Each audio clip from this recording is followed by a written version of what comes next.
الرحمن الرحیم۔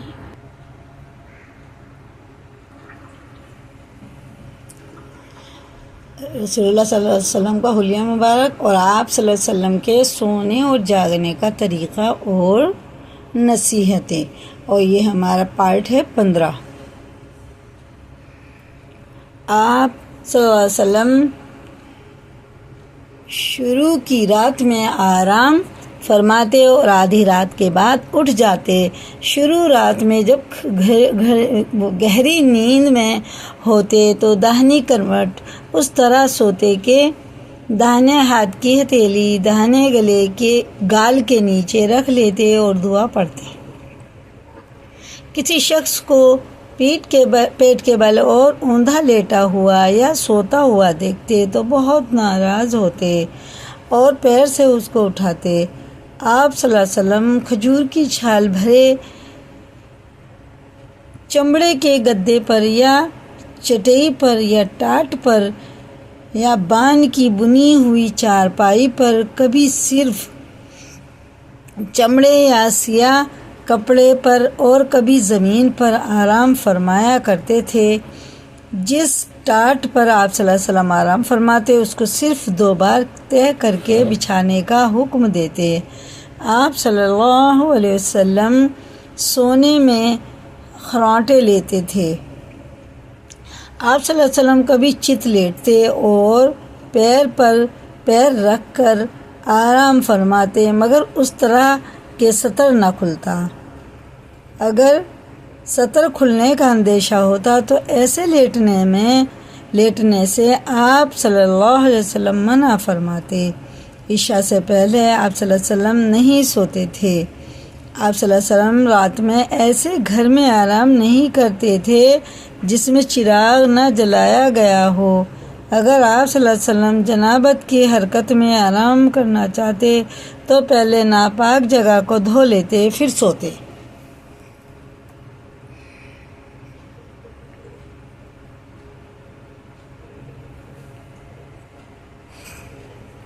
آپ صلی اللہ علیہ وسلم عام طور پر وضو کر کے سوتے۔ اگر رات میں آنکھ کھلتی تو قضاء حاجت کے بعد صرف چہرہ اور ہاتھ دھو کر سوتے۔ سونے سے پہلے دوسرے کپڑے کے تہبند باندھتے اور کرتا اتارنے کے بعد آرام کرتے۔ رات کو آپ صلی اللہ علیہ وسلم کے سرہانے ایک سرمے دانی رکھی رہتی جس میں سے آپ صلی اللہ علیہ وسلم لگا کر سوتے تھے اور سرمے دانی کا رنگ کالا ہوتا تھا۔ آپ صلی اللہ علیہ وسلم کے پیشاب کرنے کے لیے چار پائی کے نیچے ایک لکڑی کا برتن استنجے کے لیے رکھا رہتا، جسے آپ صلی اللہ علیہ وسلم کبھی کبھی پیشاب کے لیے استعمال فرماتے۔ آپ صلی اللہ علیہ وسلم سرما لگاتے تو دونوں آنکھوں میں 3 بار سلائی لگاتے اور کبھی ہر آنکھ میں 2 بار، آخری ایک سلائی دونوں آنکھ میں لگاتے۔ آپ صلی اللہ علیہ وسلم سوتے وقت اپنے گھر والوں کے سامنے کچھ باتیں کیا کرتے تھے، کبھی گھر کے بارے میں اور کبھی مسلمانوں کے بارے میں۔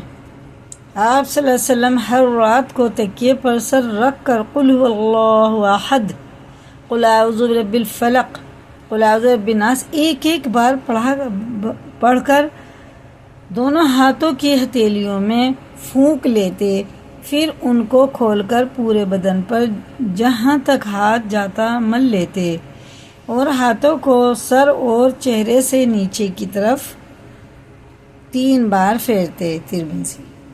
گھر کے دروازے بسم اللہ الرحمن الرحیم پڑھ کر بند کریں اور بسم اللہ الرحمن الرحیم پڑھ کر کنڈی لگائیں۔ جن برتنوں میں کھانے پینے کی چیزیں ہوں ان سب کو بسم اللہ الرحمن الرحیم پڑھ کر ڈھانک دیں۔ آگ جل رہی ہو یا سلگ رہی ہو تو اس کو بجھا دیں۔ بخاری شریف کی حدیث ہے یہ۔ جس روشنی سے آگ لگنے کا خطرہ ہو اس کو بجھا دیں۔ بخاری شریف۔